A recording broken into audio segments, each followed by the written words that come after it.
يذكرني وأنساه،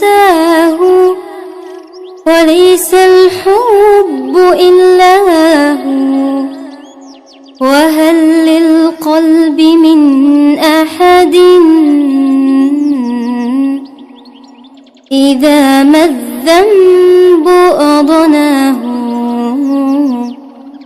إذا ما الذنب أضناه، بصمت الليل يحفظني ويرعاني بعيناه، وأدعوه فيسمعني وتغرقني عطاياه، وتغرقني عطاياه. رحيم ليس يتركني إذا ما قلت أواه. هو الله هو الله، وما للروح إلا هو، وما للروح إلا هو. بعيد لا أشاهده، وملء العين رؤياه، قريب لست أدركه. يا صباح الفل والورد والياسمين على عيونكم. ازيكم عاملين ايه؟ يسعد صباحكم في كل مكان، وكل اللي بيشوفوني ازيكم عاملين ايه؟ النهارده بقى اول يوم المدارس، يوم الاحد. قمت كده من الساعه 5:30. حضرت اللبس للاولاد وسيبتهم يلبسوا، وقلت اعمل لهم بانيه انا متبلاه من بالليل، وحطيته كده، قطعته كده شرايح كده عشان لما اجي احطه في الفينو ما يبقاش معايا في حتت خارجه، يعني زي الاستريبس كده. هو مش استريبس، بس عملته زي طريقه الاستريبس كده وبالشكل اللي انتوا شايفينه دون. والاولاد بقى عقبال ما يلبسوا هعمل لهم سندوتشات واخش بقى اسرحهم، بس هما بيلبسوا نفسهم يخشوا يغسلوا وشهم ويغيروا ويلبسوا هدوم المدرسه. بكون انا كده ايه حضرت لهم السندوتشات اللي هياخدوها معاهم المدرسه. وكده خلاص انا كده هقلي بقى البانيه ودون كده هخليه نعمل منه كمان مرة، اللي هو الفيجيتار والبقسماط الخلطة اللي انا عاملاها دي. هجيب لكم برضو طريقة خلطة البقسماط والفيجيتار حلوة جدا. بجيب كذا حاجة واحطها مع بعض وتكفيني كذا مرة بعمل منها. وكده البانيه اهوت حطيته عشان يتقلي بالشكل اللي انتوا شايفينه دون. بصوا بقى كده، شايفين الجمال؟ طب شايفين الحلاوة؟ حاجة كده بجد فاخر من الاخر. وكده خلاص انا كده هطلعه وودي اعمل بقى الحشوة بتاعتي. وعايزة بقى اخش كده اشوف الاولاد عملوا ايه. مش حاسالهم بصوت خالص، حاساهم ان هم ناموا تاني عشان عمالة انده، بس هم شكلهم مش سامعيني. هطلع بقى الطاسة دي كده واخش اشوفهم عملوا ايه. وبحط كل حاجة على الصينية واخد كده اعمل جنبهم عشان ايه اتابعهم، اشوف مين اللي لبس ومين اللي ملبس ومين اللي جهز ومين اللي مجهز. كده بقى انا هفتح الفينو بتاعنا كده المقص دي كده الجبنة هين. مش عايزين جبنة برزدون؟ والله العظيم 3 انتوا بتستعبطوا، انا غلطانة ان انا جبتها اصلا.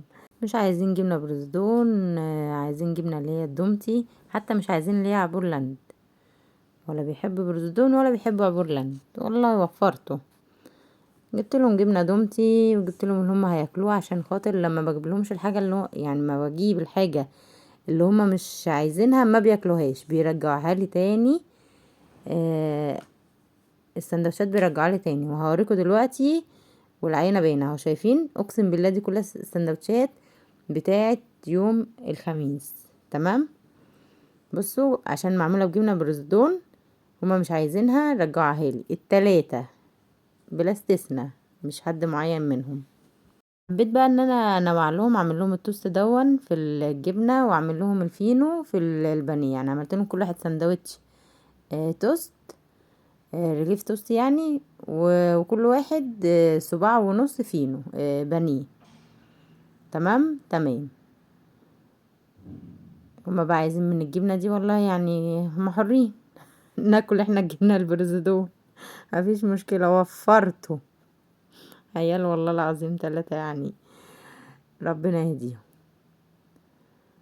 هما بقى كده بيلبسوا وخلصوا لبس، وانا كده خلصت العلب، وبدي كل واحد علبته. والفينو ده بقى يعني كده ربنا يعيننا ويقوينا بقى، ونشوف هنوديه فين بقى، اللي هو محشي جبنة برزدون ده. كده انا هنا بسرح سما، وخلاص كده سما خلصت.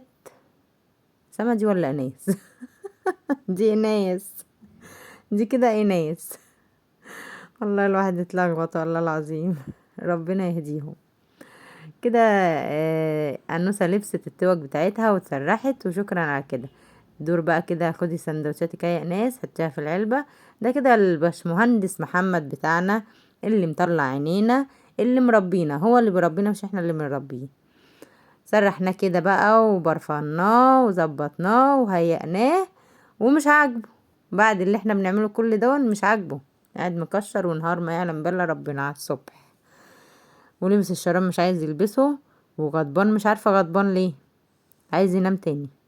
هو الوحيد اللي بيقرفني ويزهقني في صحيانه، وبيقوم اخر واحد ويلبس وينام تاني عقبال ما الميس ترن.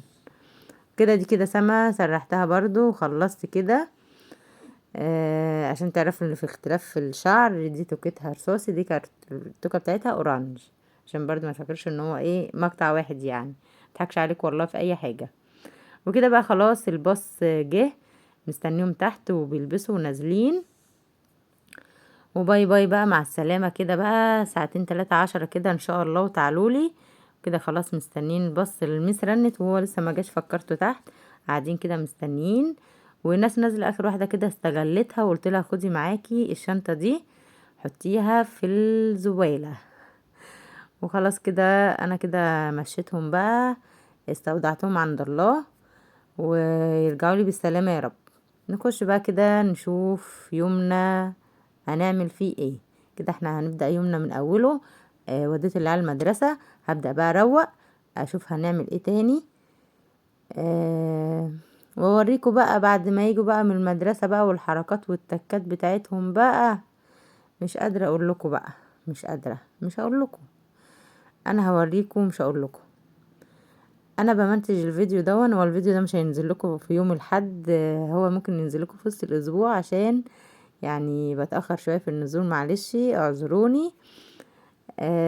عشان ما اجي انزله وما ينزل في يوم غير يوم الحد، ما تقولوش ايه ده هي بتضحك علينا، والله ما بضحك عليكم.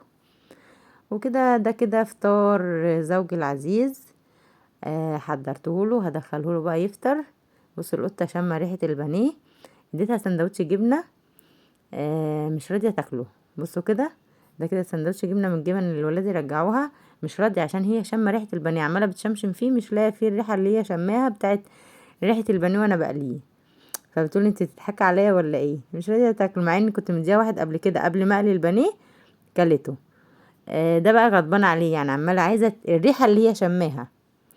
ده كده اكل احمد، برضو لسه نايم، هيمشي الساعه 8 يروح المدرسه بتاعته، جهزتله الفطار بتاعه برضو يفطر قبل ما يمشي، ما بيحبش ياخد سندوتشات، بيقول انا مش صغير عشان اخد سندوتشات، يعني الاستاذ بقى في ثانوي بقى، شاف نفسه علينا.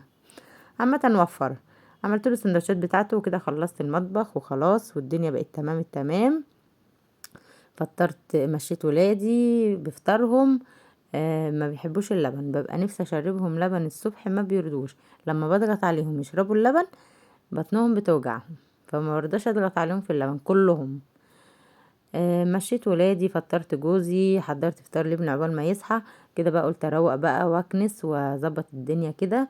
انا بعشق اللون الابيض يا جماعه، سجاد، بياض، آه خشب، اي حاجه بعشق فيها اللون الابيض، مع ان انا ما كنتش كده من زمان، لا ده لسه الموضوع مستجد عليا كده. من سنتين 3 كده يعني، بجد بجد اللون الابيض ده عندي بحس ان هو بيوسع المكان، بيدي بهجه حلوه قوي قوي للمكان، يعني ما بفرش السجاد الابيض ده بحس براحة نفسية. بس قد ايه لما بتلحوز بحس براحة، بحس بحاجة كده بتضايقني جدا لما بلاقيه متلحوز، ما بستحملش. من 15 ل20 يوم، 25 يوم بالكتير وبشيله. بص القطة مش عاجبها، شالت ما كلتش السندوتش. قلت لها انت حرة بقى، انا عملت اللي عليا وانت اللي مش راضية. ليها بنت القطة دي، ليها بنت صغيرة بتقعد لي بقى على الفرشة، انا عامله لها الفرشة دي، بتقعد لي بقى كده. وابني كل يوم الصبح وهو ماشي هبقى اوريها لكم، بيطبطب عليها كده والله وبغطيها. وكل يوم بدل ما بشرب ولادي لبن بشرب القطة لبن. هبقى اجيب لكم برضو فيديو وانا بشرب القطة لبن. بيصعب عليا او الجو ساقع يا عيني وبتصعب عليا، وامها مش سائله فيها خالص. كده بقى خلاص خلصت، بس بيزهقوني بقى اما باجي افتح باب الشقة بيجروا جري عايزين يخشوا، وانا مش بحب كده. رجلهم بتبقى وسخة وتوسخ لي الفرش، مش كفاية العيال. كده خلاص خلصنا، وافرش بقى الفرش بتاعتي كده واطفي الانوار. بحب جدا جدا لما اروق مكان وانضفه، احب اطفي اللمبه بتاعه المكان واطفي النور. بحس كده بهدوء وسكينه وحاجه كده. بحس صحيح ان المكان ندف. هنا استاذ احمد لسه نايم، قال لي نايم شويه قبل ما اخلص. وخلاص كده خلصت كده الجزء اللي بره راخر، والمطبخ خلصان. ما فاضلش الا الاوضه بتاعتي والحمام، مش مشكله هعملهم بعد ما انام شويه بقى والولاد يجوا اروح اعملهم. وكده خلاص كده خلاص خلاص خلاص خلاص. وشكرا على كده. جم وعملوا قلبان زي ما وريتكم بقى المنظر والشكل اللي كانوا عاملينه. انا جايبه الفراخ ديت لبكره غسلاها وركنتها كده، بس مش عارفه ايه اللي جابها في الفيديو. كده ده الخضار والاكل اللي هعمله النهارده. قلت لكم هجيلكم اليوم متكامل كامل متكامل، من اول ما اصحى الصبح لحد ما انام بالليل. والله ما هرتاح ولا يهدالي بال الا لما اوريكم يومي من اوله لاخره. النهارده هنعمل كفته. هعمل كفته بالخضار، هتعجبكم جدا جدا جدا. اللي مش متاح ليها تشوي الكفته دي على الفحم، تعملها بالطريقه اللي انا هوريها لكم دي. هقول لكم طريقه العجينه. اللي حابه تعمل العجينه العجينه يعني هي ايه، انا بعملها واكيسها واحطها كده في الفريزر، واروح ايه عاملاه كده في السيخ، واروح حاطاه في الصينيه واحط تحتيه الخضار. هنا بقى كده في الفيديو دون، في المقطع دون، كنت انا بعد ما رصيت الكفته افتكرت ان انا المفروض هرص الخضار في الصينيه من تحت، فشلت الكفته تاني ورصيت الخضار بتاعي ورصيت الكفته عليها زي ما انتم شايفين كده. هقول لكم طريقه الكفته. انا الكيلو اللحمه بحط له بيضتين سلام، ما بعزلش الصفار ولا البياض، بحط 2 بيضه، واحط خلطه كفته معلقه كبيره، والتوابل اللي عندك كلها معلقه كبيره، فلفل اسمر معلقه صغيره، الملح بتاعك قليل خالص، مرقه دجاج، ايه تاني يا اميره، معلقه بيكنج باودر، معلقه نشا. واعجني كل ده مع بعض، واقعدي اعجني فيها لما تبقى زي الخيوط كده ما بين صوابعك. هتطلع معاكي بالطريقه الجميله دي، وتطلع ناجحه 100%. يا رب ما خلاص بقى، ما احنا قلنا له وابوك ندهله وزعله وخلاص، انا فضينا الموضوع على كده. العجن وهجيبها لكم ان شاء الله في فيديو لوحده، عشان دي كانت جاهزه عندي في الفريزر زي ما قلت لكم. كان العيد بقى خلصنا، خدت كميه لحمه من لحمه العيد ورحت فرمتها وعملتها وعنتها عجينه كده في الفريزر، عجينه كفته تبقى جاهزه عندي. مش عارفه اعمل اكل ايه النهارده، اروح مطلعه وعامله. وكده بقى طلعناه من الفرن، لسه عايز طفينا عليها ولسه عايز يتحط في الفرن. قلت اعمل الرز الاول وبعدين ايه، والرز بيستوي وهو داخل على سوا اروح حطاه في الفرن عشان تبقى الاتنين سخنين. كده عملت الرز وزودته وهسيبه يستوي، واحط الصينيه في الفرن تاخد وش كده وتاخد لون جميل عقبال ما الرز يستوي، عشان لما اجي اجري في الاكل يبقوا الحاجتين سخنين. وكده خلاص غطيه بقى كده وسيبيه لما يستوي خالص، وشوفي شكله هيبقى عامل ازاي. بحب اعمل جنب الكفته او الفراخ والحاجه الرز يبقى ابيض كده. شايفين جمال الرز، شايفين حلاوته بالسمنه البلدي وريحته خارجه البيت، بجد بجد ريحته حلوه جدا. كده انا حطيتها في الفرن وخدت وش بالشكل اللي انتوا شايفينه دون، وحاجه كده بجد بجد فاخر من الاخر. اعملي بقى الصوص اللي نازل من الكفته بيبقى نازل على الخضار كده، طعم الخضار اقسم بالله تسيب الكفته وتاكلي الخضار. وكده ده كده غدانا النهارده، وعملت سلطه الطحينه جنبه وعيش بلدي. وكلي بقى، حابه تاكلي بالرز كلي، حابه تاكلي بالرز والخضار كلي، حابه تاكلي بالعيش الكفته بالعيش كلي. زي ما تحبي. وبألف هنا وشفا على قلبنا. وبجد بجد يعني الغدا النهارده كان جميل جدا جدا جدا. وان شاء الله ان شاء الله هجيب لكم طريقه العجينه بتاعه الكفته. ما تنسوش بقى تحطوا لايك للجمال دون وللفيديو بتاعي والروتين بتاعي كامل متكامل. وده حال كل ست بيت مصريه تعبانه وشقيانه من ساعه ما تقوم الصبح لحد ما تيجي تنام، ويقولوا لنا انتوا بتعملوا ايه؟ يعني انتوا بتعملوا ايه؟ والله ولا احنا نقدر على شغلهم ولا هم يقدروا على شغلنا، بس مين بقى اللي يفهم ومين اللي يركز؟ ايه رأيكم بقى في الجمال دون؟ حاجة بجد فاخر من الاخر. وما تنسيش تحطي لايك للجمال دون. وبجد بجد احنا بنتعب ونشقى والله العظيم.